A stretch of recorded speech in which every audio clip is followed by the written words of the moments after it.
everybody, this is James. And Marco. And Nabil. And this is Movie Pals podcast number 154. Today is the day for our somewhat grand finale of the Francis Ford Coppola Corner. After doing it for nearly a year and a half, I believe. Or shit, maybe it was a year and a half exactly. Yeah, just about. Might have been. Wow. It was our mission, should we have chosen to accept. We chose that. We accepted. That is corny. I know. Gotta do a little tie-in here. Well, that moves into our, also on top of that, so we're going to be reviewing the movie Betwixt Now and Sunset, the authentic cut, and doing a review after that of the newest Mission Impossible film, Mission Impossible Dead Reckoning Part 1. So without further ado, let's get into our final Francis Ford Coppola Corner. I was in Istanbul in Turkey, Istanbul is a spectacular city, and I was hoping to come up with an idea for a story that I could maybe make there, because I thought my few dollars would translate into more there. And talking with the lawyer, she took me out, and her sister joined us, and we started drinking this wonderful beverage called raki. I got very loaded, and when I went home, I had this vivid dream, and it was so vivid. But it was scary, and it had a lot of the literally what is in the heart of this movie. And I thought, oh, how lucky I am.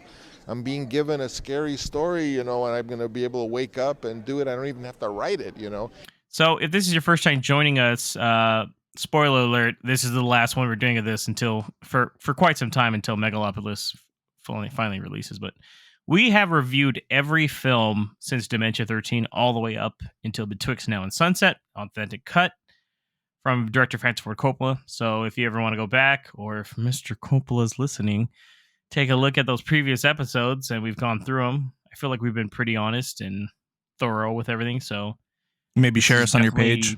I don't know. Yeah. Maybe answer one of my questions. That'd be cool too.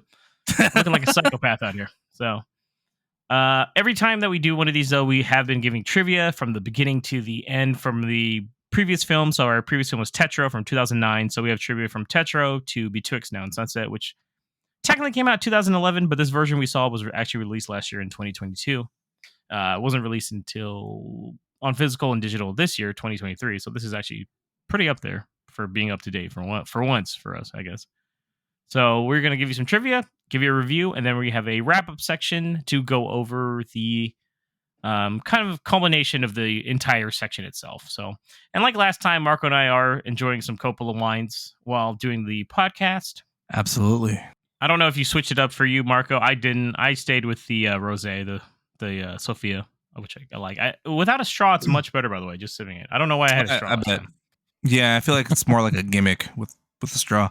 I think that was just to be like, oh, it's fancy. But it's like a lipstick, guys. You don't want to smear it over. That probably is actually true. I didn't switch it up either. I stuck with the Pinot Noir because it is fucking delicious. Nice. So we just got that going. So let's get into some trivia here. So in an interview with the New York Times, Coppola discussed the origins of the film, which is, we're talking about, at the time, by the way, it was just originally Twixt in 2011. It was renamed to Betwixt Now and Sunset for the re-release, which he said grew out of a dream I had last year, more of a nightmare, and, quote, seemed to have the imagery of Hawthorne or Poe. Twixt was filmed at Coppola's estate in Napa County, as well as locations in Lake County in California, including the city of Clear Lake, downtown Kelseyville, and Nice. Musician Dan Deacon scored the film. The film's name was changed from Twixt Now and Sunrise to Twixt, and scenes from it were played at the July 2011 San Diego Comic-Con International. Twixt was screened solely at film festivals in North America, as it was a featured film at the November 2011 American Film Market. The film received a general theatrical release in a handful of international markets. A re-edited and restored version titled Betwixt Now and Sunrise was released theatrically on September 30th of last year, and on Blu-ray and digital on February 28th of this year. So without further ado, let's get into our review of Betwixt Now and Sunrise, the authentic cut. How does it feel to be the bargain basement Stephen King? Not too wonderful. We had a mass murderer a while back. A lot of folks think town's haunted. Well, I'm just wrapping it up here in the town, and then I'm going to be on my way. You're a mystery writer and you're not interested in Mass murder? You come with me right now and take a look at the doozy I got in the morgue. Jesus, Serial killing appears to be. How'd you like to collaborate on a book about this?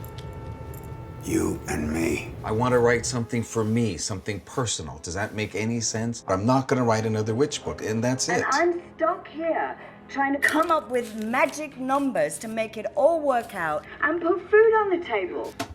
Betwixt Now and Sunrise, the authentic cut, sitting at a whopping 29% on Rotten Tomatoes, but keep in mind that is the original version score. The plot for this one goes, a struggling horror writer visiting a small town on a book tour gets caught up in a murder mystery involving a young girl. Once again directed by the great Francis Ford Coppola, as James has mentioned already, we have reached the end of our journey and have officially reviewed almost all his films. Written also by Francis Ford Coppola, movie released September 4th, 2011 originally, though how James has mentioned that the version that we are reviewing was recently released last year, 2022. Had a budget of $7 million and a box office gross of $1.3 million. Ouch.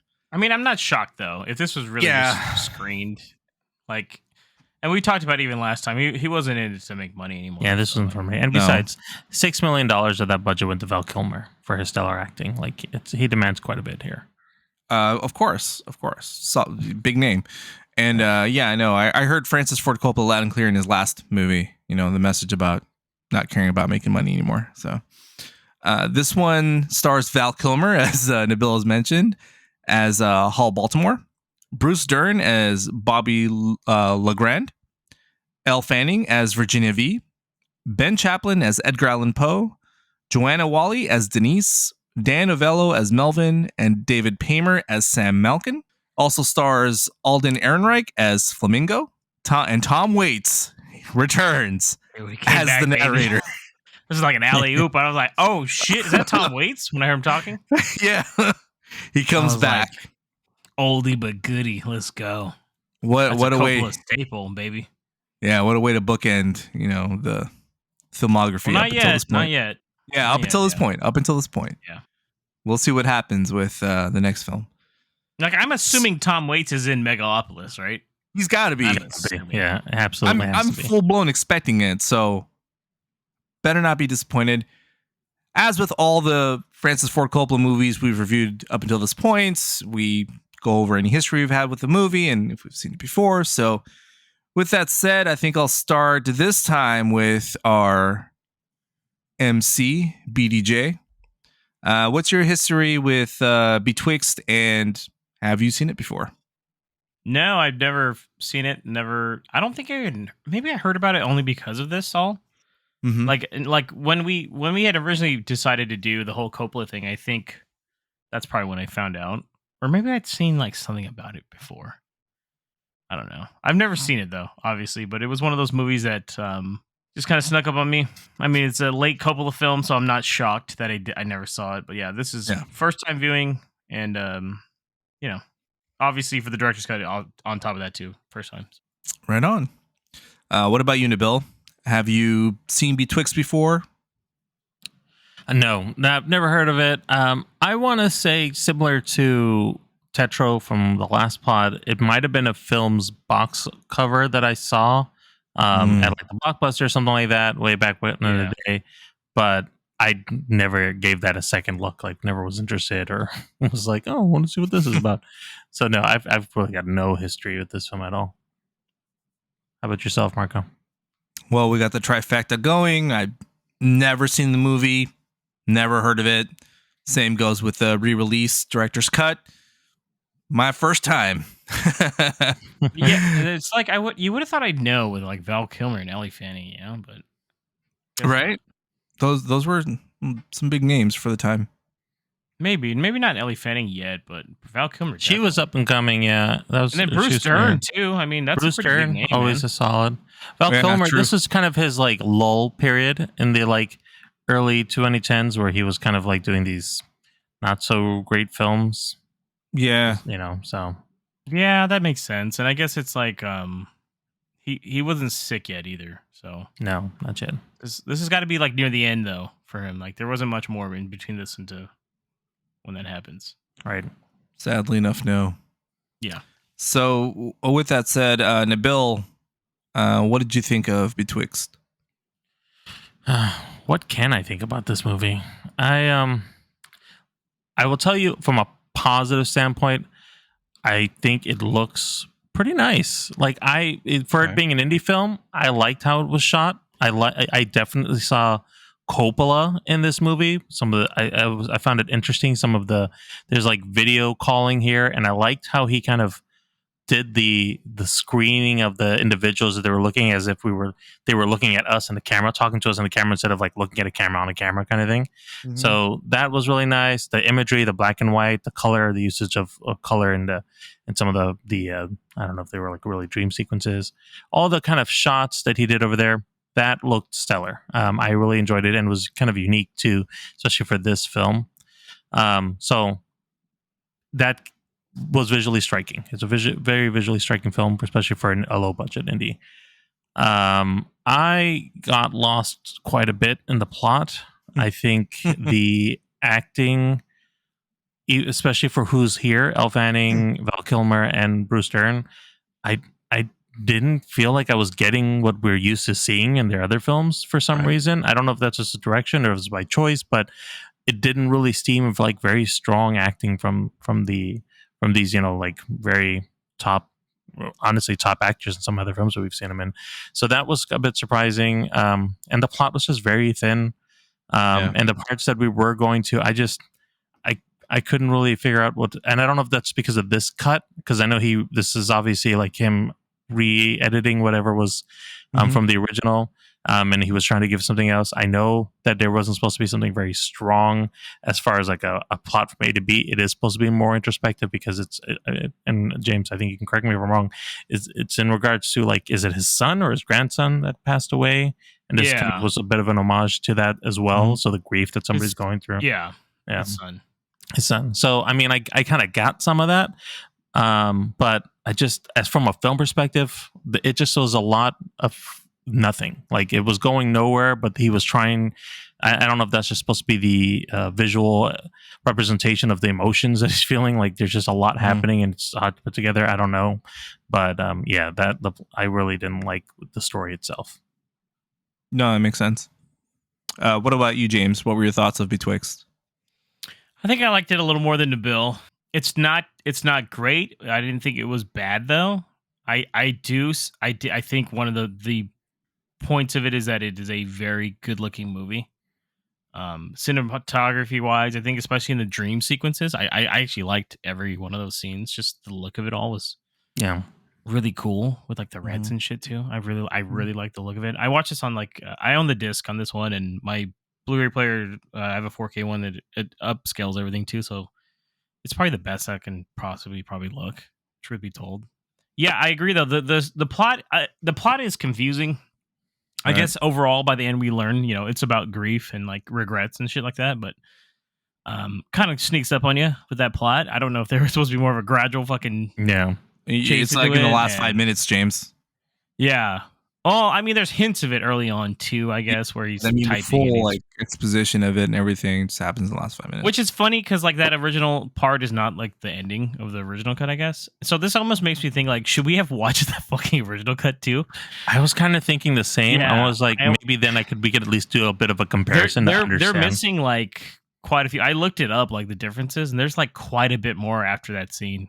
But he said that he wanted to end it there just because it's supposed to kind of like resonate with like you're supposed to think about it and you're supposed to take it as you're supposed to take it, and maybe think of how the plot's supposed to be leading up to it or something. But crazy because I mean director's cuts usually mean they add stuff to it, for the most part. No, this is shorter and the scenes are moved around a lot in this one, much like in Godfather 3 Coda, how he some later scenes are cut earlier.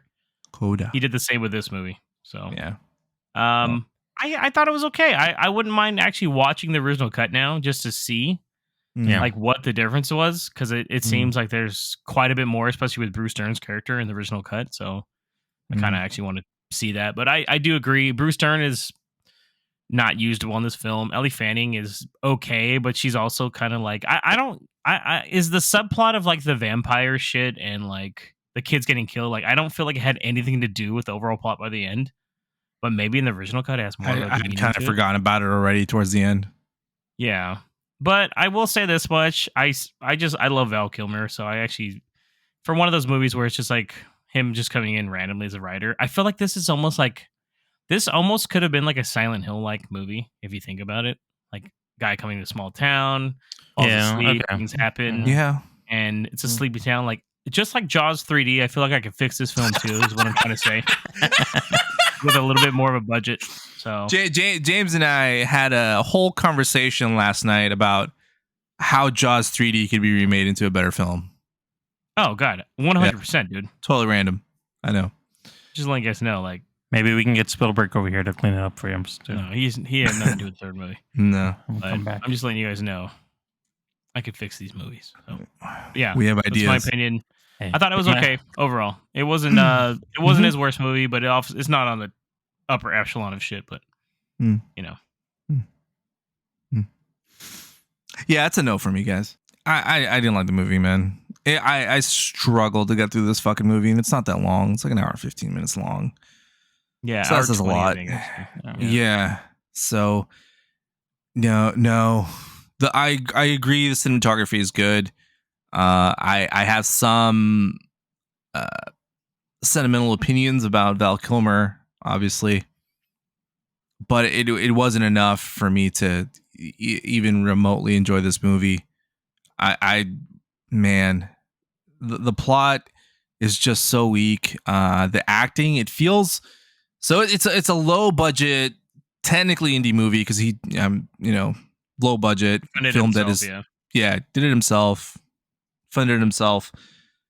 The acting feels like it's a student film. Like if this was a community college or university student film, I would probably give it more credit because it's like, hey, it's a student, first time, whatever. But this is a seasoned, experienced director, which makes me question too. Like when Bill said, was this done on purpose? Is it supposed to be part of the style?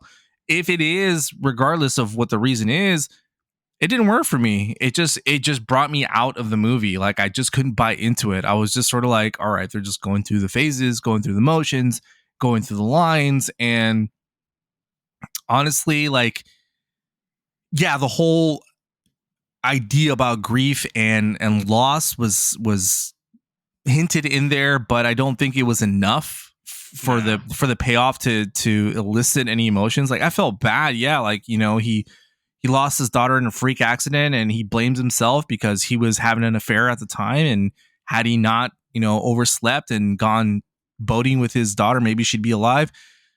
That, it just didn't have that much of an impact on me. I was just like, by then I was just kind of done. I was just trying to get through it. The only real saving grace for me, aside from the fact that Val Kilmer was in it, is the cinematography. Some shots were really good. There's some shots of the house where he's going to the house that's it's all like kind of abandoned and stuff, and it looks great. The dream sequences, yeah, I agree with James there. They look pretty cool, but nothing really interesting happens in those scenes aside from what we're looking at. I could have just put it on mute and watched it and probably been more satisfied. So yeah, this one just did not work for me at all. So that being said, I know we had mentioned, Val Kilmer being on this and it probably being one of his last films. James, what was your thoughts on Val Kilmer in I was like, man, he didn't mention this film in his documentary, did he? That's it. Like I said, I liked it. Like he's working with what he has, which isn't much on this one. That's why I'm like really curious. Like I feel like we should have maybe. It's weird because for all the other movies we didn't watch the original cuts, right? But I think we had some familiarity with like. I'm trying to think. Like Apocalypse Now has 4 cuts. Right. Cotton Club has 2 cuts. We saw Coda instead of Godfather 3. Yeah, right. Outsiders has 2 cuts, right? So I mean. So I don't know. This might have been the one for us to maybe. Jack probably had 2 cuts. I don't know. I'm just kidding. Hey, fuck you. I like Jack. Yeah. So it's just one of those things where, like, I think maybe this probably would have been smarter to do it that way, but it's fine. We're done. So I thought Val Kilmer was okay. He didn't bother me. So, like I said, overall, I thought it was okay. So Fair enough. So. I know we talked a little bit about the plot here and its themes, but Bill, were there any scenes for you that stood out? I know you had mentioned some of the cinematography. Were there any scenes in that stood out for you? Well, like James had mentioned, a lot of the stark contrast of the blood, the red that would come out, those were always there was a couple scenes, like there's one where somebody's getting staked through the heart, or he's pulling the stake out of the heart, and it's just like blood gushing everywhere, and it's very unexpected to see how much comes out. Like throughout the whole film, there's not like a lot of extra horror elements, and then suddenly it's just like Kilmer pulls the stake out, and it's just like whoa, just it everywhere. reminded me of Bram Stoker's Dracula, where kind of like that, exactly. Like everywhere. So there was that. There was a scene where the kids are being kind of killed, and that's very dark and gruesome. Like that whole sequence is intense. But it's very vivid. Like it's all black and white and kind of like the shadows in there, and you don't know what's happening, and then suddenly like blood pops out, or there's a little touch of color somewhere. Like it's those are the scenes that I think really showcase Coppola, what he was, and definitely what is showing. There's even a shot of like a mailbox. I thought of you, Nabil. There's like they focus on the mailbox and like the house is blurred out. I was like, that's the Coppola shot. That is, yeah. So. He's very. I mean, he's with all the films that we've seen, it's there's a signature there, and you can see even with him doing something like this that's very indie, like. There's still the master craft of his technique is still showing in the film. Regardless, we've talked about it before in a lot of other films, and I'm talking about like the plot. He's not the strongest writer, and he does better when he's partnering with somebody. Yeah. He's probably better. Like the dialogue, he's really good at dialogue. But I think like when he's partnering with somebody, he can really get a full-fledged story. But his directing, usually depending on the film, but definitely his cinematography is like really. He has a vision for sure. He knows what he wants to show on screen, regardless if we agree with it or not. What we're seeing is what he wants, and there's a very specific identity to it, and I think taking away from everything here is what I enjoyed most about the film, is seeing that on screen, is from just knowing that it was a mastercraft in his work. So I think like if he has the budget too, he can do horror, right? So yeah, it's just going on that one. James, did the horror work for you in this movie? Nah, not really. Like I said, it's such an afterthought when you find out like the plot of it all, and it's kind of like. I'm not sure why the fuck this is going on. Why are there vampires? Right. Okay. I mean, I kind of liked it. I like the priest killing everybody, and then like I was like, oh shit, we're gonna get more into that, and they really don't. That's why I'm telling you, like, I feel like this one is like, there was no bookend to it. No, dude, it ended so suddenly. I was like, oh shit, that was the movie, and then I was like, okay, well, fuck. Let me go pop in. Let me go pop in 3D now. So they're just kind of sitting down and talking, and you're just like, and it's just kind of like a fade out almost. Well, it kind of stops, but it reminded seems me. Like someone's gonna go somewhere. It reminded me. Do you listen to the Arnold's Pump Club podcast? Yeah. Every time at the end, I feel like he has a little more to say on his podcast, and it just kind of cuts. He says, "Together we could do something with the world," and then boom. I'm like, I feel like he had 3 more words after that. They're like, no, hard 5 minutes. We're done.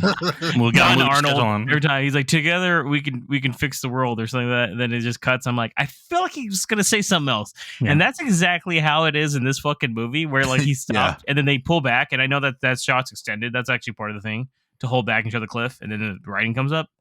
But even then, I was like, oh shit, whoa, That's it. Yeah, whoa, what happened to Bruce Dern? Say very anticlimactic. Oh, so like in the normal cut, he wakes up and then he goes to the place and he finds out like Bruce Dern's the guy that's been murdering everybody, and then Bruce Dern has like hung himself in the thing, and then like there's more to it and shit. So Jesus, do we get more flamingo on his motorcycle?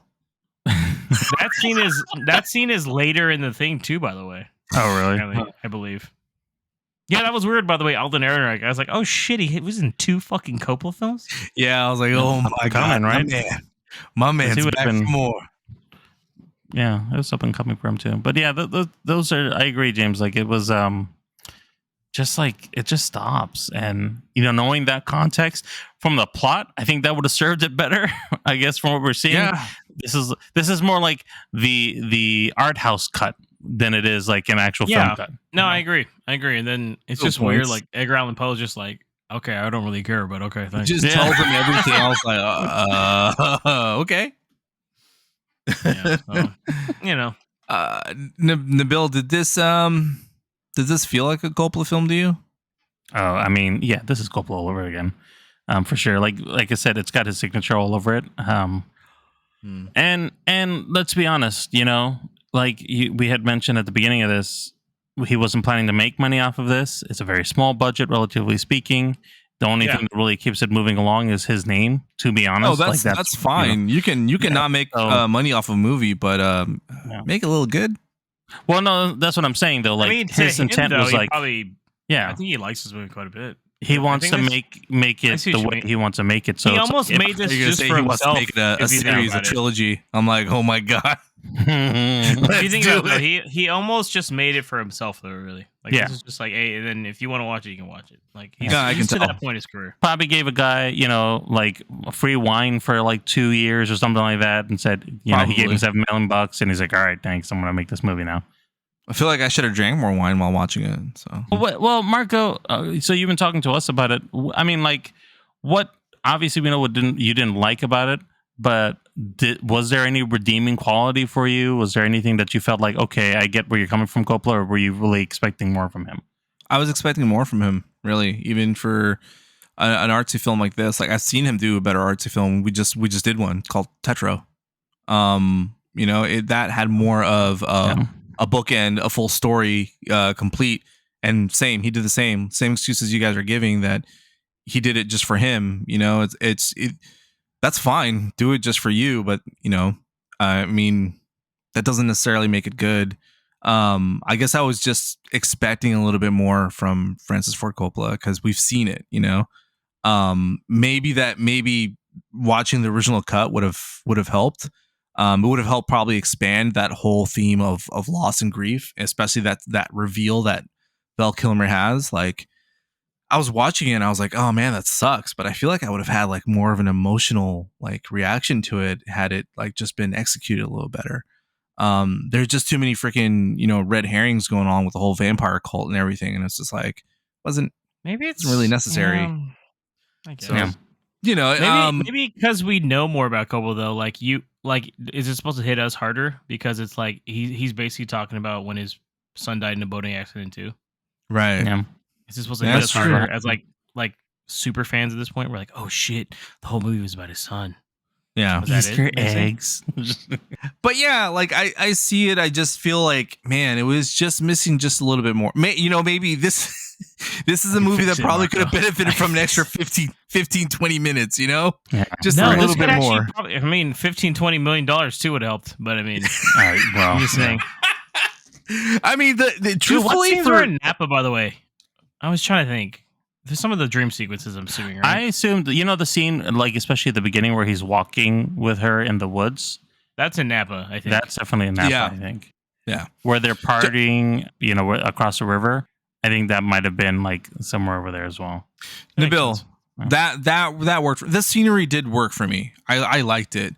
And I was like, man, you could do so much more with this. Like, Yeah, make it a little bit more impactful. I'm like, I've been there, dude. Clearwater is scary in itself, man. Come on, you got a lot to work with there. So that's kind of where my disappointment was, because I really enjoyed Tetro as artsy as it was, the whole message behind it. I kind of enjoyed it, and I wish, especially because of the themes surrounding this one and how personal it must have been for him. I was just like, man, I wish I could connect with you a little bit more on this one, but I just can't. The story was just felt a little bland. It happens. But it had some stuff I did like, the cinematography, the scenery, Val Kilmer, but that's about it. It just wasn't enough for me to say, it is interesting. You know what? I'm going to recommend this one. With his ex-wife. He actually worked with his ex-wife though. That was his ex-wife, and that one is his real ex-wife. That is his real, which I think is hilarious. Chick that he met in when he was filming Willow. So Yeah. I was like, oh shit, Yeah. Willow. Yeah. So with our rating, of course, we decide 1 to 5 stars. 5 stars being great, 1 star being absolute poop.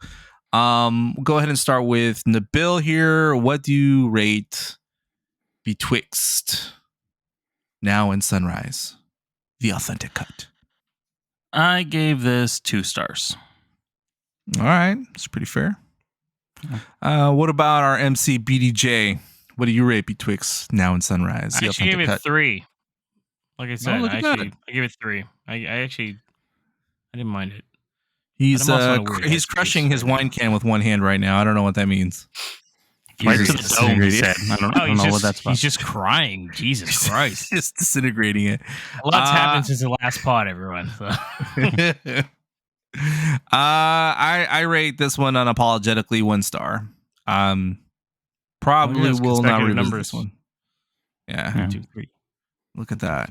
1, 2, 3. All right. Thanks, Marco. So we do have course. some more trivia here, by the way. We want to talk about. Like, there's stuff that happened after this because it's been a while, obviously.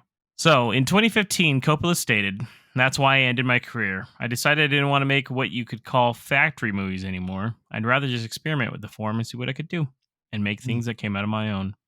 And little by little, the commercial film industry went into the superhero business, and everything was on such a scale. The budgets were so big because they wanted to make the big series of films where they could make 2 or 3 parts. I felt I was no longer interested enough to put in the extraordinary effort a film takes nowadays. In April 2019, Coppola announced that he planned to direct Megalopolis, which he had been developing for many years prior. Speaking to Deadline, he said, "I planned this year to begin my long-standing ambition to make a major work utilizing all I have learned during my long career, beginning at age 16 during theater, and that will be an epic on a grand scale, which I've titled Megalopolis." He had planned to direct a movie, a story, about the aftermath and reconstruction of New York City after a mega disaster many years earlier. But after the real-life disaster of September 11th attacks, the project was seen as being too sensitive. In August 2021, it was announced that Coppola had begun discussions with actors for the project that he was aiming to begin principal photography in the fall of 2022. In April 2022, it was reported that filming was to take place from September 6, 2022 to February 2nd, 2023. In May 2022, the star cast was revealed. Adam Driver, Forrest Whitaker, Natalie Emanuel, John Voight, and Lawrence Fishburne. In August, it was revealed that Aubrey Plaza, Talia Shire, Shia LaBeouf, Jason Schwartzman, Catherine Hunter, James Remar, and Grace Vanderwall joined the cast. In early October, it was announced that Chloe Feynman, Dustin Hoffman, Bailey Ives, Isabel Koosman, and D.B. Sweeney would also be joining the cast. Shit, we got an all-star cast in this bitch. Right? Good for him. All-star cast. I almost feel like a lot of these people might have reached out to him when he announced the movie. I was thinking the same. Like, I know Probably, Adam dude. Driver's the main guy. I've seen photos of the set and shit, but like everyone else probably has smaller roles, I'm assuming. But it's like They just want to be, get a chance to Like probably this is the last chance to this get is some of most them. likely the last Coppola film. I'm going to take a Right. stab in the dark there. Yeah, because Mr. who Coppola wouldn't is want to work with him, you know? Pretty, very young in spirit, of course, but he's older gentleman. But I mean, once again, just answer some of these questions on fucking Instagram. That's all I'm saying. It's okay, not a big deal. But I mean, Chill. so guys, Coppola Corner is done for now until technically we will be back for Megalopolis next year, assuming it happens. I mean, it's already done, so I'm like pretty sure this is happening. So Oh, yeah. for once we don't have to be like, I don't know if it's coming out or not, but this is definitely a movie that will be supposed to releasing next year. I don't know if there's, because of the strikes, if that's gonna delay the release of this somehow. Maybe it might, who knows, but we will get it eventually. Mhm. We will make that our main review when it does happen. I feel like it's in our blood to do it at this point. It warrants that. Truly finish it out. So I do have to ask, overall, we've been doing this since I want to say January 2022 at this point. It's now, to date us a bit, it is July 2023. So we have been doing it for a year and a half, So what did you guys think overall of the whole segment itself? Start with you, Nabil.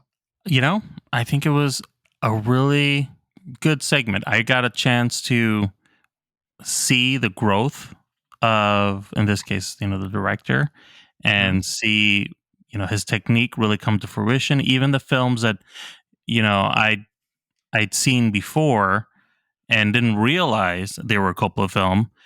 As we got to them, especially the films in the '90s, I started saying, "Oh, this is a take that I wouldn't have had a perspective on if I hadn't seen these other films and kind of gone through all the pains that he'd had to go to get to where this film is, regardless of the quality of the film, the box office, whatever else it is, like the artistry, and it made me appreciate the craft." In this case, as as a director, so I really enjoyed it.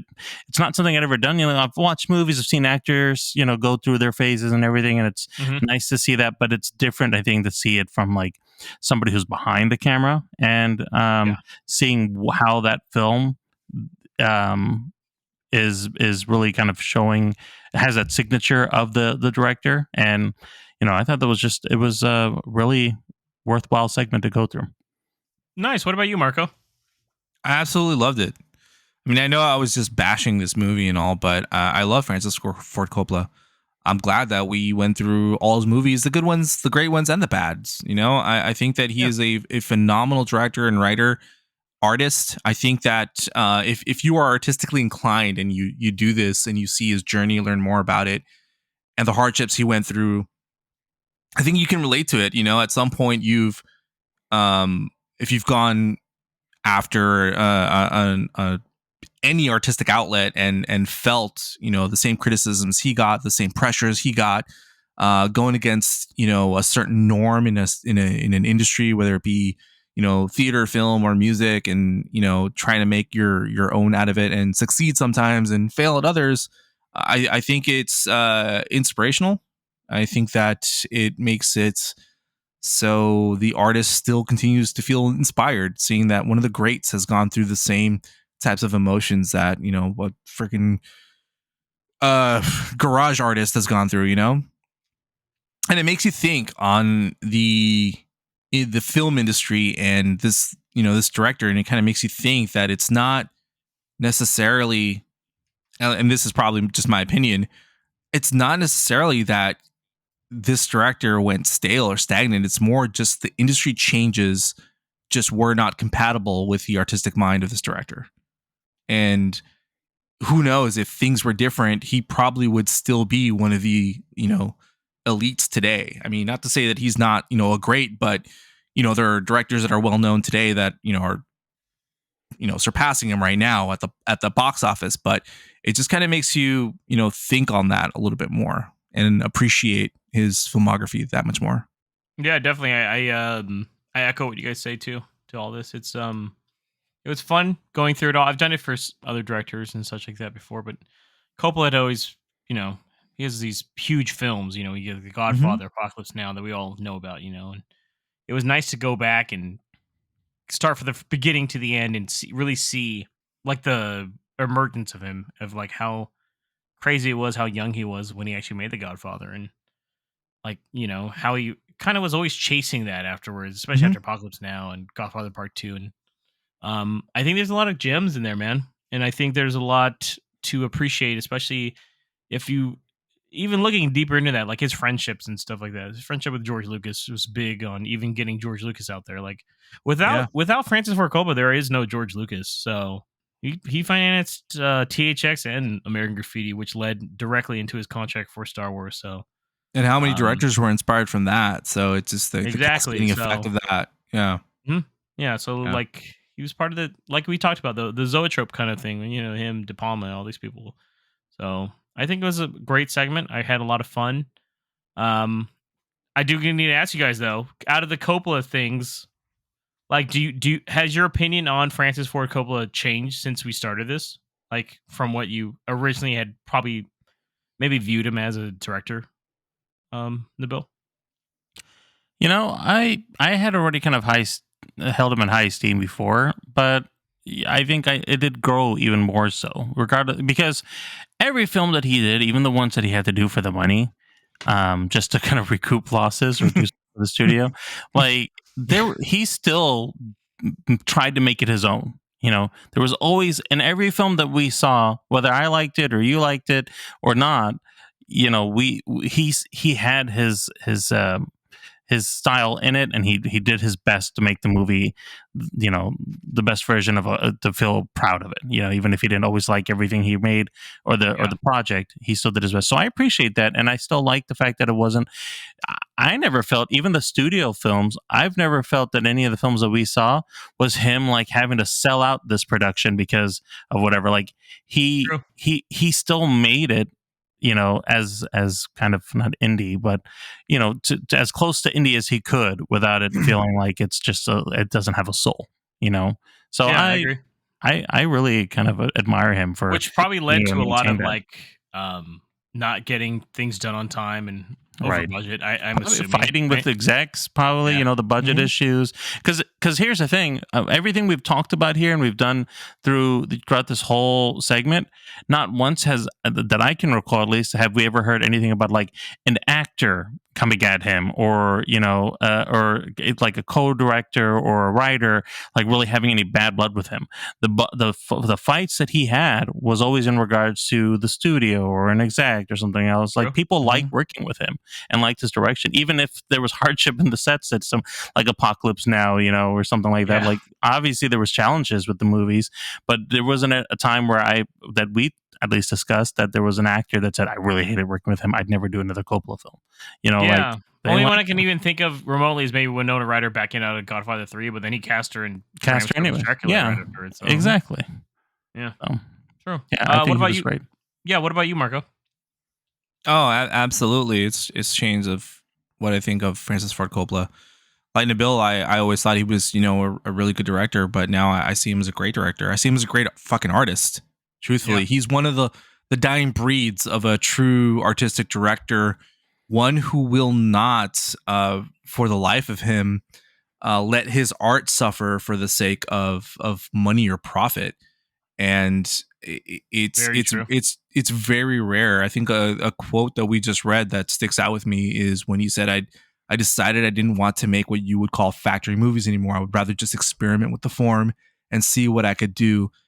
And just very similar to what George Lucas said after he sold Star Wars, by the way. Right. Yeah.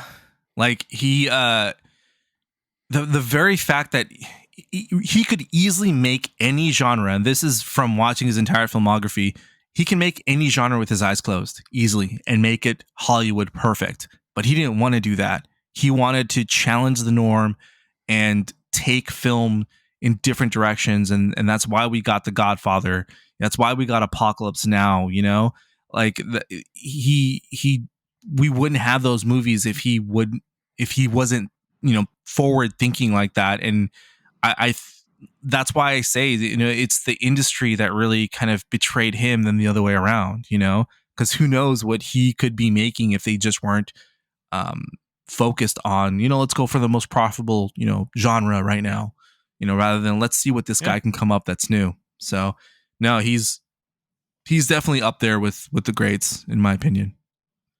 Yeah, I think he's probably up there now, one of my favorite directors. So yeah. I've always liked, obviously Godfather and Apocalypse Now, but discovering all these other films in between and learning more about him personally, I think has definitely changed my opinion. So I agree with you. It's not just a good director; he's a great director. So I plus think he's local, so True. Yeah. Once again, I mean, shoot me back a reply. I mean, I'd love it. Just saying, not a big deal, but. Just tell him about his Jaws 3D remake, please. He's only going to answer 3 questions. I mean, damn, that's real specific, but okay, that's fine, I guess. Not a big deal. You got to be one of the 3. All right, guys. So, I had to at least ask this. What do you guys think? I'll start with you, Marco. Is the Coppola's best film in your opinion? It's all your opinion. And then what do you think is like a sleeper hit that you'd recommend to someone that isn't so like The Godfather ranked kind of films, like something somebody might have not seen before? For me personally, the best Coppola film for me, in my opinion, is The Godfather Part 2. That is my favorite Coppola film. I would watch that sucker a lot, on VHS and DVD. Oh yeah, we talked about it. Yeah. What's your sleeper Coppola hit then? My sleeper Coppola hit, honestly, man, dude, that would probably be between Tucker and Tetro. But I think I'm leaning more on Tetro, man. Interesting. Tetra, okay. I really like Tetro. Tetra's quite good. I agree. Yeah. What about you, Nabil? What is your favorite or best Coppola film, I guess, is really a way to say it. And then what's your sleeper hit? My best is just like Marco, The Godfather Part 2. I still think it's just a masterpiece. I can find no faults in that movie, and it's just an easy film to rewatch over and over again. Yeah. Because it's just so interesting, and the performances are great. Sleeper hit, I do have a couple. I'd say kind of go hand in hand. I'd say like The Conversation and Rumblefish. And I know The Conversation was relatively a success back in the day, but a lot of people I don't think have seen it recently, like in the last 2 decades. So I think that is a film that should be appreciated more and watched at. And I enjoyed Rumblefish, and I like that story because it kind of played on that kind of you're the only one. I know it's and Coppola apparently, but that's his favorite film, by the way. Apparently, yeah. I like that kind of decade, that he was shooting it in, that time setting, and that kind of landscape of like not just George Lucas's viewpoint of what that time period was, but the other side of it, where there was people on the other side of the tracks and having a harder time, So we get it. You love Matt Dillon. Fuck, Matt Dillon's pretty good. So yeah, I would recommend. I just remember Mickey Rourke just keeps saying it. And Mickey Rourke looked pretty damn good, before just everything else. Profusely sweating the entire movie. Give me my bird. Sorry. What about you, James? What's your best and what's your sleeper hit recommends? My best, I mean, it's always between Godfather and Godfather Part 2. Since you guys already said 2, I'll just say the first Godfather. There's something about that movie just hits the right notes for me. Marlon Brando. Yeah. And I mean, it's almost a perfect movie in my opinion. I mean, we all gave it 5 stars. I give that and the second one 5 stars. So it's it's definitely one of those. I've seen it a handful of times, and I'm probably going to keep seeing it until the day I die. So, yep. My sleeper hit is actually Tucker, the Man in His Dream. I really enjoy that movie quite a bit. I don't feel I mean, obviously, not a lot of people saw it because it tanked in the box office, but that is a movie I think that just hits all the right notes too. It's very uplifting as well. It's one of those movies that I don't know. It's about a guy that's trying to fight against the big car companies with Jeff Bridges. Except for the very end where it comes off saying he died of cancer or whatever. Yeah, I know. Then they're like, but he died. I'm like, I don't think you needed to add that. Jesus Christ, man. And it's based on a real event too. Yeah, the real guy. Yeah. You know which one that really I warmed up to eventually, even though I gave it a somewhat negative review when I first watched it, is One from the Heart. Just because fucking Raul Julia is so fucking good in that movie. Raul Julia was that film. That movie apparently is supposedly getting some kind of like a remaster going on. So that's probably a movie I'm probably going to rewatch. It's another re-edit. All right. Not re-edit. They just cleaned it up. Like the guy's been making a 4K transfer for 2 years or something officially. So that's a movie that I don't, and the feel of that movie, the fact that it looks like it's purposely made to look like it's like on a set the whole time, Right. And which was very rare. And that wasn't a very common, we see it more in some of the art house films. They get nominated for Oscars. They have that feel, but that was not a common thing back then. So, yeah. So once again, it just, because my love for Raul Julia too, is just I think that movie in particular, just, not for everybody though. That's why I wouldn't say it's a sleeper hit, but that's one I'll take a look at especially because that was his bounce back from Apocalypse Now. And then he just lost more money. And then it was just fuck, so. Unfortunately. So that was the Coppola Corner. What's next, you might be asking? We're going to be... We've already kind of been thinking about what we're going to be doing next. We think something similar to this, perhaps, maybe an actor, actress. But we will announce that on our next pod. So we will have a new segment coming up. I feel like this one was fun. So this one, we'll do something similar-esque, but mix it up a little bit, maybe. So stay tuned, okay? Give us a recommendation. Let us know if there's anything you'd like us to listen to or watch and recommend, whether it's an actor, actress, director. I mean, dare I say writer even, throw that out over there for us. Let us know. Might actually end up taking you up on it. No. We do listen to your recommendations. All right. So let's move on now to our main review of Mission Impossible Dead Reckoning Part 1. Oh my God.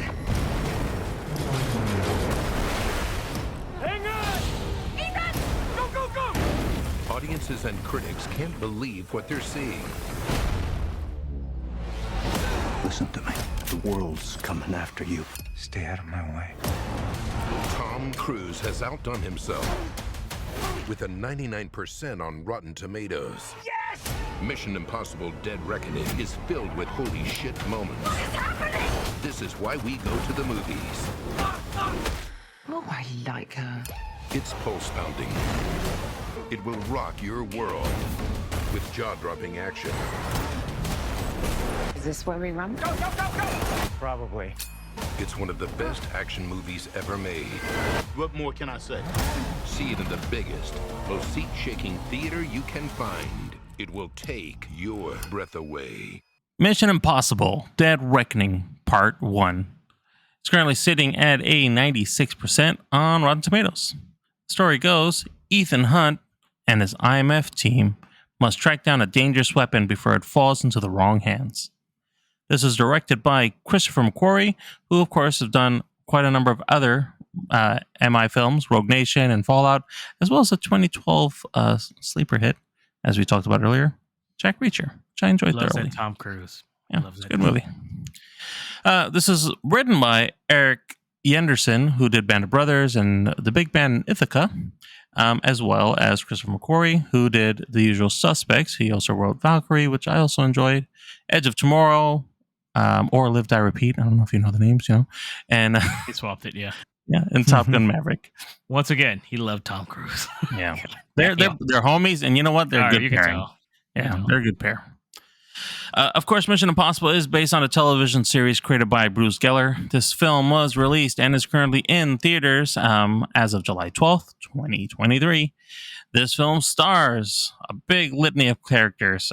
First and foremost, top action star Tom Cruise as Ethan Hunt, Haley Atwell as Grace, Ving Rhames as Luther Stickle, Simon Pegg as Benji Dunn, Rebecca Ferguson as Ilsa Faust, Vanessa Kirby as Alana Mitsopoulos, Issei Morales as Gabriel, Palm Clementif as Paris, Henry Cerny as Eugene Kittredge, Shea Wiggum as Jasper Briggs, Gregory Tarzan Davis as Degas, and Carrie Yules as Den Linger. All right, James, what do you think about this movie? This movie was fantastic. I thought this was amazing. I mean, these Mission Impossible films have been some of the most consistent movies since the fourth movie, I want to say. Yeah. It just was it was great. I got to see this with Marco, Mikey, my dad. We saw party. We actually got to see it a little bit early. We went to the little fan screening of it, and I loved it, man. It was great. Really fun. What about you, Marco? What were your thoughts? Did you have a similar experience as you did with James? Yeah, this movie was great, dude. It's fun times. Really, it didn't disappoint. I agree with James. Since Ghost Protocol, these movies have just been escalating more and more, and just getting more vibrant. Had a good time, seeing it with the group I went to, James's dad and Mikey. I saw this movie twice. Went to go see it with my brother too. We marathoned all of them. Because he hadn't seen all of them. Yeah. So I marathoned all of them with my dad leading up to this. It took a couple months though. It was one of those nice. Watch one every few weeks kind of thing. But yeah. So my brother wanted to do that, and then we went to go see it, and he had a great time too. So I think going with the people I went to, I think added to that experience and the fun that I had with it. Nice. What about you, Nabil? I'm feeling the same. It was a great film, another solid entry. I'll talk more about my feelings as far as how it stacks up against everything else. But I can see your feelings right now. Can you please put your shirt back twisting on? your nipples right now, sir. I mean, can you let relax? me tell you how much I like it. No, it was piercing, huh? Didn't think of that. I enjoyed the film quite a bit. It was a very good story and just exciting throughout. There was some great scenes of action, just not forgetting about what they even just show in the trailer. There's so much more just well shot, very, very fun segments in the film. So loved it. Had a great time. Let me go to you, Marco. Let's talk a little bit about the plot. What do you feel worked? What do you feel didn't work? Is this film a breakthrough from the rest of everything else we've seen so far, or are you feeling like there's more that you need from it? I like the stakes. I like how the stakes keep increasing in each movie, and how this is now a global threat, whereas before we'd had individuals and organizations that could potentially be global threats, but could gradually from time to time make it one. But this is like right now, all hands on deck. We gotta freaking stop this shit from happening. And also the speed at which things go at, because I mean now they're going up against something that can keep up with them and even outpace them. So now like the urgency is even greater. And some movies do that horribly and do the whole pacing aspect horribly, but the Mission Impossible movies just do it just great, and enough for you to see what's going on, but also keep your fucking adrenaline running and keep you on the edge of your seat. The action, of course, fucking works, dude. It's man, some of the best fucking action set pieces are in Mission Impossible, and I think it's because they still use a lot of practical effects and a lot of like real fucking stunts. As it's all over the internet. It's not even really fucking spoiler. Tom Cruise does a lot of his own fucking stunts, and even the crazy ones, and that adds a lot to it, man. And in a time when we live with oversaturated CGI effects and stuff. And yeah, some of the stunts and everything is laced around like CGI, but they're filmed in real fucking locations, and that adds to it. The fact that, Tom Cruise pushes for that, let's go to real fucking locations and go there, adds a lot more and makes that much more of an impact. So I think those things are really great. The callbacks worked. So all that totally fucking, worked for me. Okay. How about you, James? You feeling the same? Anything didn't work for you in this film? No, I like the plot. I guess we can't really talk about it till spoilers, just right. Like what it's about. But I think it's up to date. It's modern. It worked for me for the most part. It was one of those things where I think the pacing for a movie that's nearly 3 hours long. I think this movie's 2 hours and 50 minutes long, so it's like longer than the fucking Flash, right? I think the pacing was really good, man. Yeah, like, James was torqued the whole movie. Yeah, no, I couldn't. I had to sit down for close to 6 minutes after the film ended before I could even stand up. So yeah, it's all involuntary. Just no, I can't help it. I mean, we're in short shorts on top of that too. So I mean, God, what am I doing with my life? Size too small too, might add. Yeah, of course. But it worked. Everything worked. Nothing like I didn't feel bad about anything. I guess the only thing that like didn't work for me maybe was like there are a few flashback scenes of Tom Cruise like in the past that they don't dive too much into. I feel like that was kind of a bigger like plot point perhaps, or maybe we'll get more of that in part 2 from what I'm thinking. But because they're kind of hinting at a lot of stuff like what happened. I'm like, I don't really know. Right?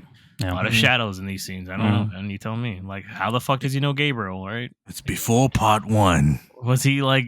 Was he also in La Bamba? I don't know. Was he screaming Richie? I don't know. He does scream Ethan at one point. I was like, "That's the La Bamba reference." That was a very odd way for them to have him do that. No, he did it too, where Richie Valentine's in the plane crash. So yeah, me and James looked at each other right away. We're like, "Oh yeah," I was like, "I know what's going on here." Callback. My brother and I thought the same fucking thing too. Yeah, so I was like, "Okay." He has like the most eloquent fucking voice, by the way. Yeah. Isai Morales, dude, he's really smooth voice. I gotta say, I'm like, damn, dude, he really hammed it up for fucking La Bamba, didn't he? I did good in that. I liked him in that a lot. No, but I'm just saying, like, doesn't sound like that at all. No, yeah. No. And then Marco was like, acting. Yeah. My bad. Okay, it's okay, man. Sorry. No, I mean, I guess speaking on that was probably more of my weaker elements of the film. Like I enjoyed it thoroughly, but Isai Morales' character Gabriel, I guess, is supposed to be kind of like the Messiah, almost, and underutilized, right? Yeah, I feel like it wasn't. Yeah, there was compared to other villains in the other film. Like Henry Cavill, or Philip Seymour Hoffman. Like seeing villains like that. I was expecting more from him. I honestly expect him to be more like Philip Seymour Hoffman because he's supposed to be like a very big antagonist. Yeah, I think he's more like he's supposed to be just like Ethan Hunt, basically, just bad. Right, but we're not. I just didn't feel that one up or like they're at the same level. Maybe because he's just being introduced. I'm expecting there might be more in the second film. I don't know. That's where I agree with James. Where it felt like a lot of the other stuff that was missing in this movie are going to be saved for part 2. And that's apparently, according to a podcast I listened to, there was a 25-minute scene that originally was filmed or something for this, where they have a cold opening where it's a young Tom Cruise the whole time. Oh, really? Like showing those events, but then they thought like the de-aging took away from it all, so they just cut it. So I was like, they de-aged him as well. Yeah, oh, it's 1989, I believe. They did the Indiana Jones. For instance, who is this chick he was with? Right? Who is he with? It's supposed to be the love of his past love that. But him and Gabriel were friends though, so they were like. Once again, I'm pretty sure this will be answered in the sequel though. Yeah. Sure. Yeah, and then Ving Rhames will also sit down the entire time and listen. He will not stand it. I wouldn't be surprised if they put that cold open in the second one. Maybe we'll see. They might just toss it out. I don't know. We might see it as a deleted scene, but there's not a lot wrong with the film. I think that I don't think that would all that would have done is probably added more context, maybe if anything. But I think I'm fine with the mystery, the mystique of it and intrigue and what's going on. I just felt like him as a character. There's a lot of background noise. There's a weight to him that's supposed to be there for us and Ethan, but I didn't really feel all that. It just wasn't coming out this one. So maybe we need a little bit. He's just too handsome. He is a very handsome man. He's too handsome. It didn't feel in the forefront. No, kind of like it was in the movies. I feel okay. I feel that. You know what I'm saying? I'll talk about that more a little later. Mm-hmm. But I mean, otherwise, I will say this much: I was okay with that because, in all honesty, he's not the real main villain. So. No, that's true. But he's kind of like the cat. He's the momentum, right, of everything moving forward. Yeah, technically. He's kind of helping things go along. Well, and on that point, so talking about the characters. Obviously, we've talked a little bit about Zay Morales as a villain, but what did we think about Ethan Hunt over here? Or the most important question, what do we think about his haircut in this movie? He's starting to thin a little bit. Yeah, starting to thin a little bit. Not the same, but he's got a nice clean head of hair. Very functional. He's starting to thin a little bit. But he's getting up there. He's fucking 60. It's okay. I kind of wish they would bring back a little bit of long hair. I'm not gonna lie. Going through the series, supposedly he's growing his hair for the second part right now, so that's why his hair is long. Yeah, we do see him in the interviews. Crazy son of a bitch. Yeah. Love it. Love it. Wow, Marco, dude, they gotta do the fucking long hair, dude. But or is this like a 60-year-old guy wearing long hair now? That don't look. Could be like the Rogue Nation cut. I think is it Rogue Nation? He had the longer hair a little bit, right? Not Mission Impossible 2. Hair in Rogue Nation, yeah. But Rogue Nation, so might be going back to that, and getting that back. We have brought up his hair in past reviews. So I'm okay with it, even the Rogue Nation length, even maybe a little longer. I wouldn't mind the 2 length. It was, dude. Let's face it, Tom Cruise could rock pretty much every haircut at this point. He could do a bowl cut, and I'd be like, decent. Yeah. Well, it goes a long way from the first film, right, where he's just got that buzz cut all the way through. Yeah. So, which leads me to think, was he in the FBI or something? What the fuck was he in? He was. It had been something government related. I think they show something on his dossier. Ooh, fancy. In the first film that shows that he was in some plot point of him in the army or something. I don't remember. I'm just talking. See, I got it.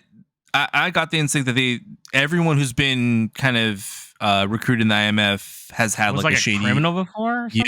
Yep. So what was Gabriel doing? So that than the Suicide Squad, killing Richie Valens. Because every time they've recruited someone, they're like, "Hey, we've all been in this position, like you." That's true. Yeah. Well, Ving Rhames was snacking. I couldn't understand half the words he said. Ving Rhames' position is sitting down. That's the only position he needs. He was eating chips at one point. I'm like, damn, bro, maybe put the food down. I can't. You got a chair for me? I'm sweating a little bit here, guys. Bro, dude, he's always wearing a fucking leather jacket. I'm like, bro, are you good? The fedora. He's always got. You look like you're sweating, dude. I'm like, There's a scene where he was why There's a he's in scene where these he was films. crying, but I was like, it might be sweat. In his That's what I was eyes. thinking too. I was like, was he tearing? I like, couldn't tell. Dude, he was crying because he was getting emotional. But I was like, or it could be sweat because he's fucking one or the other. 300 pounds and he's sitting there and he's just like, yo, there ain't no AC in this bitch, right? I got no problem with him being in the film. I think he's a fine character. I just I feel find like it he's interesting only in the that he movies now is. because him and Tom Cruise have been like homies since the first one. So he's Yeah, like, right. I gotta throw Luther in, right? So Yeah, exactly. That's what I'm thinking too, because it's like he he's not literally really disappears. in the Drew middle of the Cruise thing, is like, a shit off screen, bitch. He's one where he's like he wants his people in the movie. He gets them in there. I get it. No, I get it. Hey, and I like that. Fucking I like Adam that. Sandler, that shit all you want. I get it, bro. Bring Right? your homies in. But speaking, just to talk a little bit about Ethan Hunt as a character, do we feel that there's more to get out of him here? Like, do we like this is a valid story? Is he going rogue again like he does in every film?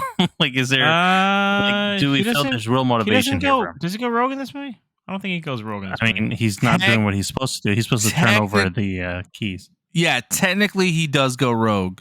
Oh, well, technically. I mean, but he seems like he's doing it for good reason. So right. No, I like that they brought in more of his past because, like, truthfully, we never really explored his past before like that. So I didn't even thought about it until this movie. And I was like, oh yeah, where the fuck did he? We didn't know anything before IMF, right? Because that's basically the I was first. Like, I know film he was on the he's Top Gun integral to. thing, but what happened after that happened? Is he the same character? Yeah, I never thought of his past, so I was like, that's kind of cool that they're like diving into that for these. So, Marco, Haley Atwell, new addition. Thoughts? She was fucking great, dude. She was dude. Sorry, I couldn't stop saying freaking Agent Carter. I just kept calling her Agent Carter, dude, the whole fucking time. Cause that's where I fucking know her from, Avenger movies, Marvel. That's your big show, yeah. But which I still need to watch. I hear it's great. But she did great, dude. She was sort of like the audience's perspective of this, where crazy shit's going on, and she's like, "What the hell?" Like sort of kind of a fish out of water. She's just a thief, and she's involved in something a lot bigger than what she's used to. And I think it fit the movie that much more and added a different element to it. It really helped for the levity of the movie as well. Like her and Tom Cruise's chemistry worked so well in the movie, and I felt that it was a great fucking addition to the franchise. So kudos to her being in this. Yeah, I totally agree. I think that kind of being able to see somebody in the film that shows like that I'm at a certain level, and then there's like your level, and that seems kind of like a fish out of water. Especially like when we had Rebecca Ferguson in the last couple films, where she was like on his level, right? Like on Ethan's level, and can kind of keep up with him, trusting him. Yeah, right. And then you have whereas in this case, like Ethan's like, trust me. She's like shaking her head. No, I don't like, trust you. Why would I don't know. She like betrays him and backstabs him multiple times. Yeah. Yes. Kept pulling a goddamn fucking Captain Jack Sparrow on his ass every time. I'm like, God damn, can we trust this bitch or not? Right.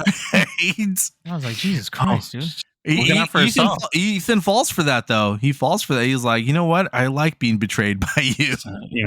He's a sucker for brunettes. That's what I it don't know if I felt like there was a romantic connection with him because he doesn't really do that on his movies. Not really. I felt more it was like a mentoring role because he sees a lot of like how he used to be like in her, because like he even tells her near the end like how to get out of the situation without talking about it. But there's a way out. With if he talks to Kittredge kind of thing. So it's like, okay. So. Yeah, I agree. I think that's which I liked. I like that they didn't play this up as another romance kind of thing. Like we have that with him and Ilsa, right? So that's which I thought has always been kind of forced, by the way. A little bit from the second film, they kind of really pushed it. Because they never really. Yeah. There's like hints of it, and there's like but they never really act on it, in my opinion. Yeah, they act on it a lot more in this one. And like the most we ever get was out of this one, on the rooftop. I'm assuming, right? Such a good scene, dude. Really good scene. Just want to add that. Yeah, but we do have some returning characters on here. We have Vanessa Kirby coming back as Alana Mitsopoulos, and we have some new ones like Pom Klementieff as Paris, who, if you don't know who Pom is, she was oh God, what's her name Mantis in Guardians of the Thank you. Galaxy and Guardians of the Avengers. Galaxy. Mhm. Yes. So She's French. you know, she's French and her name is Paris. Irony? I don't know.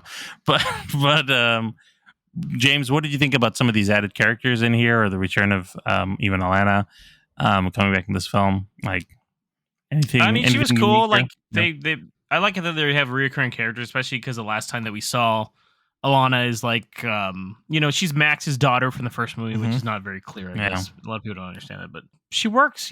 Like she's an arms dealer, just like her mom's. There's a deal that's going on. It doesn't quite. So they involve her in the plot. She's more of a minor character in this one, obviously, just like she was in the last film.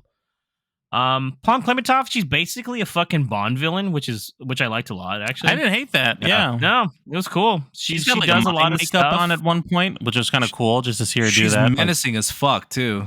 Yeah, and she's there's a scene where there's a fight scene between her and Ethan, and it just takes place in like a fucking alley as big as my shoulders. So small, yeah. So I would be like, I'm dead. James would get stuck. I'm like, can't make it. Just kill me already. Turn, I have to be in my side case. Yeah, but we don't get a lot out of her, but I have a feeling we'll get more out of her in the sequel, probably from the sound of it. But I don't know. It's just like she reminded me of like an Odd Job or Jaws character, which was kind of cool. Like she's just there's a chase scene involving her, Ethan and Grace, which I thought is really well done. It's the one that you guys have probably seen in the trailers where they're in that little Fiat. And I thought it was super well done how that whole chase scene. So. Amazing. Yeah. What about, just to add on to, because we didn't really talk about him, Benji coming back in this film? Do you think that he was I feel like there should have been more comedy with him. We didn't get a lot of fun Benji. We got more serious Benji. I think there's a lot of characters in here, though. It's hard to balance all that at this point. Like, this movie's pretty serious for the most part. There are funny moments, don't get me wrong. Like, Tom crashes that yellow car at one point. And yeah. I feel it was all kind of reserved. The train. Yeah, it was more reserved for like Grace, all the levity. Yeah. Rather than Benji. A lot of like the shock of seeing Ethan in Italy, right? Like, oh fuck, what's he doing here? And he's like, it's me. Hi, I'm the problem. It's me. Well, let's jump into some of the action you touched on already, James. In regards to the big chase scene in Italy, very, very different, very well done. I think there's a lot of physical comedy to it too. There's a point where basically Grace and Ethan are stuck together and they have to find a way to navigate Italy while also trying to drive the car and being chased by everybody who could possibly be chasing after somebody. In this film. Literally, right? Yeah. Oh, I mean, how do you think? I know we know about the bigger stunts, but what did you think about this? Do you think this worked? Do you feel like there might this kind of brings to mind, actually, now that I'm thinking about it, wasn't what do we watch? Fast X? Wasn't that in Rome? That was in Rome, right? Like it was on a green screen. I'm not sure. Is that not really real? I was like, I feel like this definitely was the better made stunt here. Comparatively, it reminded me very of the G.I. Joe Rise of the Machines. There you go. Nabil. The reason this one worked more is because they actually fucking did it. Like they were legitimately practical. There's probably some CG with the crashes, I think, maybe, but I don't know, man. Looked pretty good. I don't know. That ball looked pretty big when they were chasing it. I feel like that's a real thing. I know you can do that in CG. It's kind of hard. No? Okay.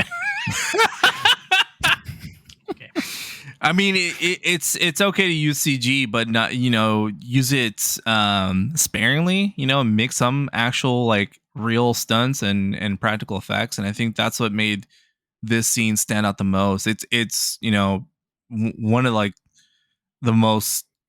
I mean, it's only the second one, but it's like one of the best stunt scenes in the entire movie. And the very fact that they made it different with them having to be handcuffed and on the wrong hand too, where their hands are twisted if one of them's in the driver's seat or not, I think added a different element. The perfect amount of levity too with there's a it's almost like an Austin Powers scene when they first get to the fucking Fiat and Ethan is like doesn't have a feel for the car yet and he's like crashing against the walls and shit. It's fucking hilarious. So yeah. Yeah, I mean, and some of this kind of recalled me back to The French Connection too. Like that scene, they're driving through. I don't know if you guys seen the film, but he's driving through Paris, and yeah, it's a very fun. Or even like the Italian Job, the original Italian Job, where they're just kind of racing through the city. Like very cool, small little cars, going through town and trying to navigate through these crazy spaces. Like done very well. On top of that, we obviously have the big action scene, which I was wondering when they were going to get to. I was like, it's going to happen sooner or later. It takes a while to get to it, but basically, he's jumping off of a cliff on a motorcycle. And Marco, let me ask you: did you feel like, based off of what you saw in the trailer and all this press stuff for it, that scene delivered watching it, or do you feel that you would have been happier if you didn't get a chance to actually get exposed to it? I think it's still delivered watching the whole scene and kind of seeing the behind the scenes and knowing the fact that he did it like 3 times, dude. Like he legitimately, I think I did the jump 6 times. Yeah. I think he might have done it even more than 6 times, guys. Really? Yeah, he did it multiple times, and the fact that it's him, the whole fucking time, I think makes it, incredible. We just see just a small glimpse. We just see the jump in the trailer. We don't see the full sequence and how it plays out in the scene or what it entails. I think the stakes kind of add to it as well too, because he's supposed to team up with Grace and be her backup and stuff, and it's like the race against time. So I think the movie still does a good job at sort of giving you that adrenaline rush. So even though like you've seen it before, the anticipation kind of gets your adrenaline pumping too, and you're like, holy shit! Like he does the jump, but what happens after? Right? Yeah. And I like how they don't show the after part, so that made that scene pretty intense. So I think it worked. He did 13,000 practice jumps. Jesus Christ! Off that same cliff? Holy crap! There you go. Yeah. So a bit more than 6. God damn. No, well, I know they did some practices outside of the cliff too. Yeah, right. But I was reading specifically on the cliff itself. I think it was, at least in the little documentary thing that they did, it was like they mentioned 6. But so quite a bit, and it's scary. I couldn't do anything like that. So ballsy as hell. Oh, yeah. James, maybe you could. No, I couldn't. James, any other action scenes really stuck out for you that you felt like worked or was worth mentioning? Great. Yeah. I really like the train sequence. Something happens to the trains, obviously, during that time too. We can talk. I mean, it's in the trailer. Like the train goes off the rails at one point, and there's a scene that reminded me of Uncharted 2 quite a bit. A little bit, yeah. The game. He's moving around, trying to get out, and I actually like that the train kept falling down, and it kept like the tension really high for me. Because I was like, oh shit, what's gonna happen? Especially because that is like near the end of the movie, and I was like, oh man, is someone gonna die? So, this train scene was cool. It was cool. I like the just very reminiscent of the first film in a way, because there's a train scene in that. We didn't, we didn't get Jean Reno out there on a helicopter, sweating intensely with his gloves, with his fucking rubber gloves, man. Not being able to get a shot off. He's just quiet. And the circle frame shades. Gotta go fuck my wife. So, yeah, that was cool. I mean, there was even a scene where Ethan has to escape everybody when he's at this this meeting with Alana and Gabriel and various other thugs, right? And Tom just jumps over the fucking edge of the just right through it. Yeah. Second floor. I'm like, Jesus Christ! I would have been like, oh no, broke my leg. Sorry, guys. You got me. I don't know what I was thinking. I'm 60. Wow, wild. He just lands on his fucking shoulder. Fuck. It's not supposed to look like that. Yeah, but there's like a lot of like he's just fighting people and he's trying to chase down like Grace and stuff like that. And not to mention, there's even a scene in the beginning where Ethan is meeting up with Ilsa and she's sniping out these guys in a desert scene. It's very visually striking. Intense. Yeah, so like good. That looks really cool. It's just that's almost just cool just to be cool kind of sake. Like that's true. Call back to the Desert Storm too in Ghost Protocol. Yeah, with the sand. So. Yeah, I will say one thing on the action, because I think because it's a part 1, knowing that it's like that, I feel like we got the opportunity to have them like sit with the scenes longer. Like some of these action scenes were just running a little longer in a good way. A bit, yeah. Yeah, they didn't waste the time. We got a lot out of it though, and it's not like it was a quick cut and something happened and then we move on to the next thing, or you get this epic moment and then you've got to progress. Like we got a chance to really sit with a lot of these action scenes. Like you were saying, James, that the train sequence, they could have ended it like with one car, but there's like multiple cars that he's jumping through. No, they're going for like a while. I'm like, yeah, oh shit, and okay. it's quite enjoyable. It's thrilling and adds to the suspense. And I think that's because they knew that this is what we're going to put into this, so let's give the action the time it needs. So I think that was great. Marco, anything else you would have wanted to see more of this film, or did you feel like maybe I didn't need as much in this movie? Nothing I can possibly not really a spoiler, but just sort of more of a Asai Morales. I know he's not like the main villain, but to make a comparison, you have Henry Cavill in the previous installment in Fallout. Right. Now he's a constant force that's there, and I think again because this is a part one, they're like, oh, we could save it for the second one and kind of intensify it a little bit more. This is sort of more like the introduction of like the whole like plot and the stakes and everything, and I think because of that, they hopefully because of that they kind of reeled Asai Morales back, and we're going to see more of that in the second movie. Yeah, that's how I thought about it too. That's why I was like, we weren't getting as much as I feel like we should have. Yeah, but it makes sense. So. I feel like for me though, like it's spread apart. Like if that is the case, that's fine with me. Like if this is like this is technically a 6-hour movie, right? If you think about it that way. Yeah, like I'm okay with that. Unlike when I had issues with like Spider-Man, right? Where I felt like there's only 10 more minutes to tell to this movie, right? Like I don't really see that there's much more to this. But if this is the fact that this is a much longer film and told in that kind of form, then I'm okay with it. So. Yeah. All right, there's a little bit that we want to talk about in the spoiler section, just so we can kind of sit a little bit more in more detail. But before we do, we're going to talk about our star ratings. So James, let me go to you. How many stars did you give this movie? I gave it 4.5 stars out of 5. Very cool. And Marco, how about you? I also give it 4.5 stars out of 5. All right, it's one of my favorite movies. I gave this 4 stars out of 5. So not as high as everybody else, but still thoroughly enjoyed the movie. Before we go into spoilers, if you haven't seen the film yet and you don't want to spoil anything for yourself, please go ahead and jump forward a little bit, and you'll be able to listen into what we'll be watching next and how you can get in contact with us. Otherwise, stick around for just a second.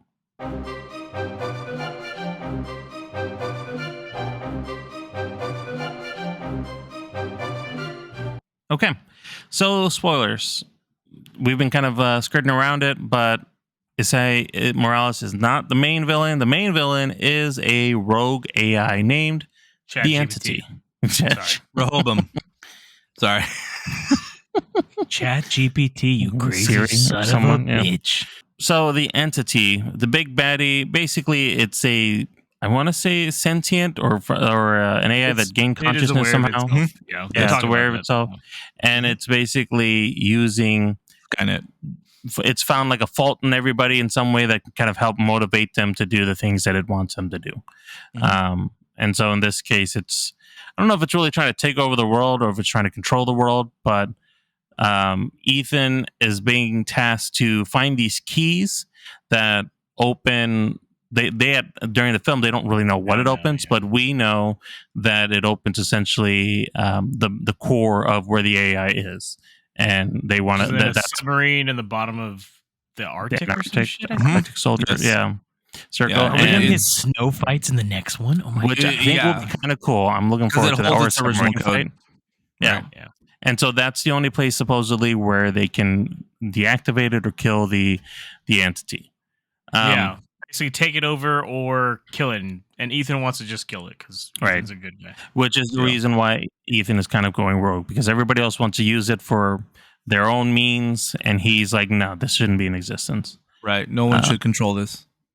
James, so what do you actually think about the Entity? Do you feel like it's a solid villain? Do you like what's going on here? Are you kind of like, No, I thought it was awesome. AI shit's big right now. So fuck, they got on. James top of it smashed his Apple Watch in the middle of the fucking movie. He was He's like, "Fuck I gotta that kill shit!" it. No, I'm it like, knows too "Damn, much. bro." It's too strong. It's an Apple Watch Ultra. You would need the force of a tank to destroy it. Yeah, no, it's like it's really up there with like people's fears of AI and like what it could become, and the fact that this is a rogue AI. It's very funny that it's practically like, what if Al from fucking 2001: A Space Odyssey just got a bigger movie basically, and this is it. Like, don't worry, I'll take care of you all. And it even talks to him at one point, like it's stricken them and like, oh no, you're talking to the AI and it's not Benji and blah blah. I liked it. I liked it a lot. So, and like he has something on Gabriel, right? Or Gabriel just sees that he's like the end game to everything. Like he's I think like, that's oh, kind of like, what it is. Yeah. like no one can beat this thing, so that's why I've teamed up with him. Like I want to know, feel like how did that even happen though? Like I feel like Gabriel kind of sees it as like an oracle or something, right? Like he know because he keeps referencing how the entity just knows, like this is what's going to happen. He's also obsessed with the chaos as well too, and the fact that he could pretty much disturb the status quo. He's like obsessed with that too, almost similar to Solomon. Makes sense. I like it, Marco. Or is it more like fucking dude from Jurassic Park, the Chaos Theory, bro? Oh, Ian Malcolm. He's like, he's, holy shit, is this Chaos Theory, bro? Fuck. Basically, kind of like that. He's life will find a way. So it rolls down. See, it rolled down the other finger. See. Can you get your hand off my freaking thigh, please? Anyway, sorry. No, yeah, he's sort of upset. They even mentioned like he's obsessed with like death and chaos and stuff. So that's why he's so like attracted to the entity because of that. It's so alluring to him. And see, that's where I think like I agree with Nabil and you. Like we just don't get a lot of that from Gabriel, unfortunately. Right. So it's that's like, maybe they'll expand on that in the sequel. I'm assuming like maybe there'll be a flashback scene of how he got caught up with the entity, right? I'm assuming. Exactly. And I mean, you brought up a good point, James. Aside Morales, like he killed it in this role. He's such a smooth talker. He's like sort of the opposite Ethan Hunt, and it's like, dude, give us kind of more of that, And it's just funny because technically the opposite Ethan Hunt is the bad guy from the second one there. Yeah. Technically, technically, yeah. Left jacket pocket. 006. Yeah. Yeah, basically, yeah. Mm-hmm. So it's like this guy is like another variation, but he's crazy. And I mean, obviously, there's a lot of the wording of it. Gabriel, he's like what, the bringer of death or some shit, right? Or angel death, yeah. And then like is the entity God or like a fake God? There's like a lot of things with that. So it's like it's a very biblical kind of. I don't think it's super heavy handed, but I mean, if you're looking for it, you can get it. But I mean, that's Mm-hmm. Yeah, and that's part of the reason why like I feel that is the weaker part of the film for me is the whole villain thing. Like I understand the stakes and they kind of bring it into that, and it's like, okay, I can get into this. Especially considering the last film was a nuclear bomb, but so like you really bring this up a bit, but at the same time we just don't get enough of understanding the severity of this. So it just didn't work for me as well. I think we kind of, or are you talking in terms of the entity, right, Nabil? Right. I think we get sort of a teaser. It's true we don't get the full extent, but we get enough to know that it's the AI is able to infiltrate every system, and it's able to trick you at any given moment. Like there's the moment where they realized, oh, how did you get contacted? All electronic mail, nothing physical, and they realize just how dangerous it could be. So, yeah, exactly. Like, come on, dumb fuck. Yeah, it's like you didn't catch it in person for real. And the fact when it impersonates Benji, and is impersonating his voice, and it shows I did like that scene though, Marco, because that is very like Benji has helped him do that so many times. Like in every film leading up to this, where Benji was from the third film going on, he's always told Ethan how to get the thing, so like he trusts him fully. But this time around, it was hacked. It was used against him. Yep. Yeah. And that led to someone's death, So exactly, and so we're it's supposed to just tease like this is just like a fraction of its power. So I get your point of view, Bill, but I think it was done purposefully because it's supposed to show us like, dude, it's doing this, without even trying. Imagine if it really put its efforts, it could bring us all to our knees, type of thing. Yeah. Very Zod-like, yeah. Fucking chat BT, dude. God damn it. Yeah, GBT's like, nah, I got you. Hold on, let me watch the movie. He's like, oh, that's how you do it. Here's your resume. James, you touched a little bit on the death in the film. Rebecca Ferguson, I think officially, I'm not 100% sure, but I'm pretty sure People don't she's come back dead. in this movie. Yeah. So, how do you feel that do you feel that death was earned? Do you feel like it was, a good send off for the character kind of thing? Like, I feel like they were. It's kind of hinted at. Like, she almost dies, like, at the beginning. She's not even then. She almost died in the other movies, right? Like, she's always been kind of on the edge. Time, yeah. And she's been in 3 films, right? Since Rogue Nation, I think she was. Yeah, she's been in 5, 6, 7. Yeah. So, and Ethan even tells her at the beginning, like, okay, like, you think she dies in the desert, right? And then you find out, like, oh, she's not dead. Now she's alive. And he tells her, like, just disappear, like, you're gone. But she comes back to help Ethan. So then as soon as that happened, I was like, oh, she's going to die. Like, I already knew. And, like, especially because they're starting to have feelings toward each other and it's showing more. Like, they're actually hugging at one point. I'm like, whoa, that's rare for a Tom Cruise film at this point, right? So. Especially because, the Dune series is coming out. So, contracts. Yeah, she's like, fuck, I got to get out of this bitch. But, and that shows you that just, Gabriel got some fighting stance. He takes her out, man. Knifes the shit out of her. So.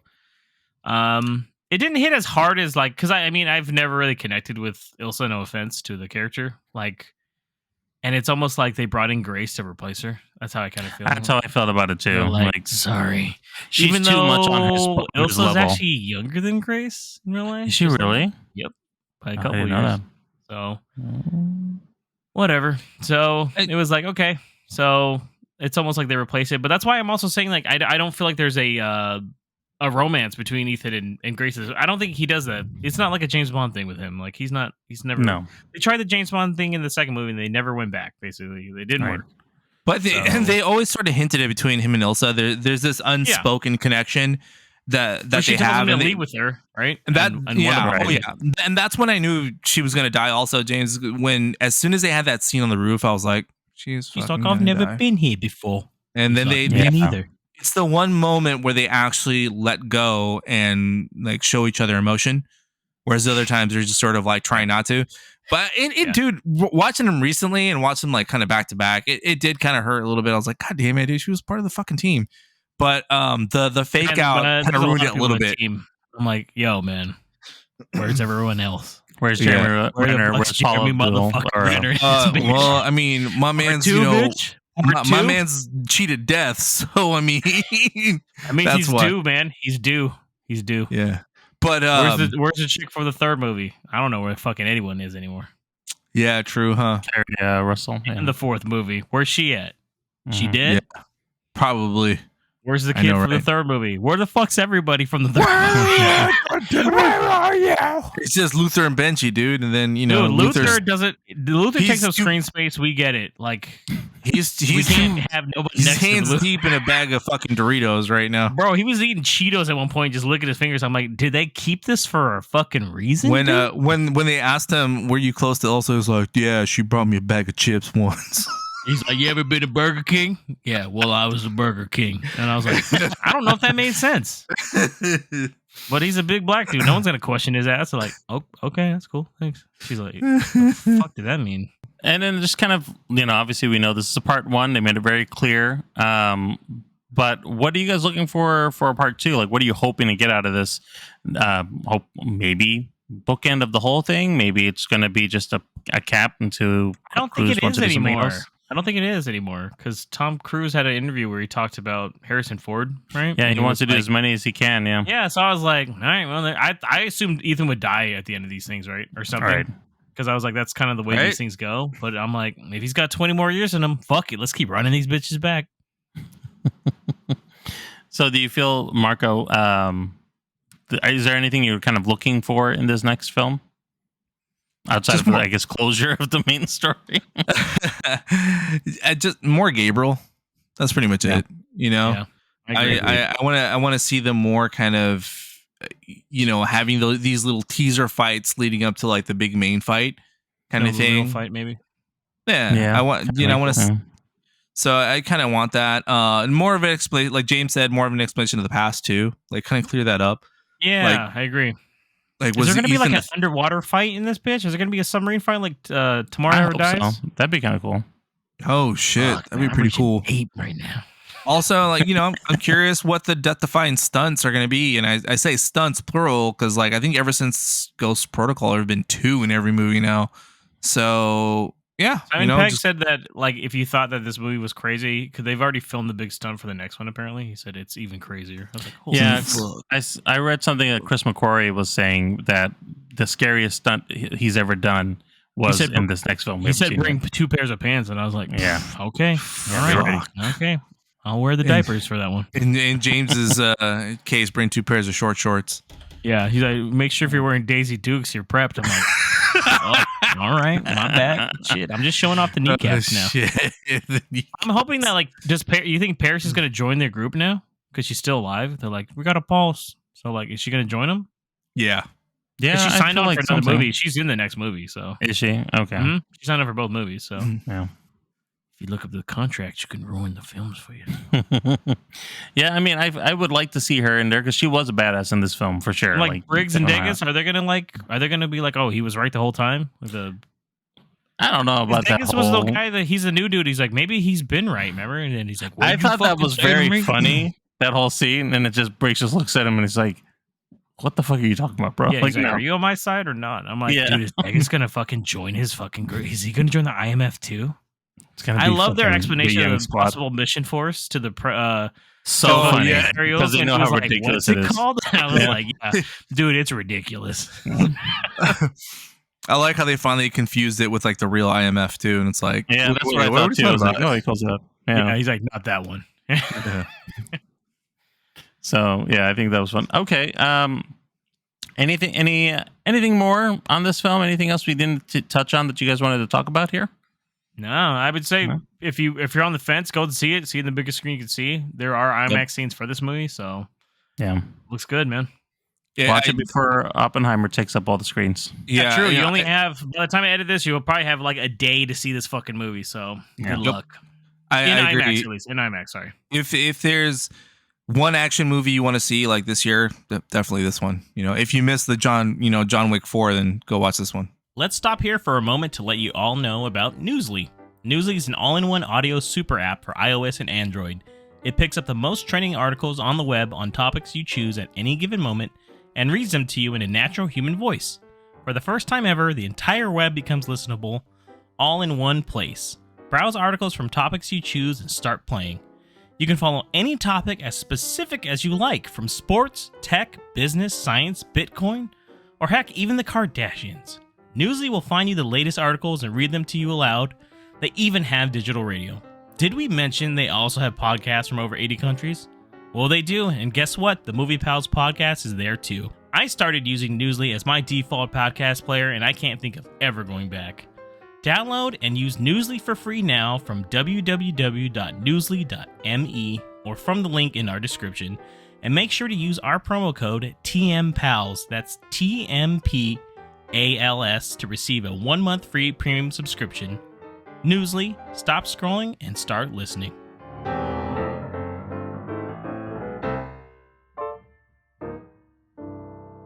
All right, so that is the end of the podcast. Thank you for listening.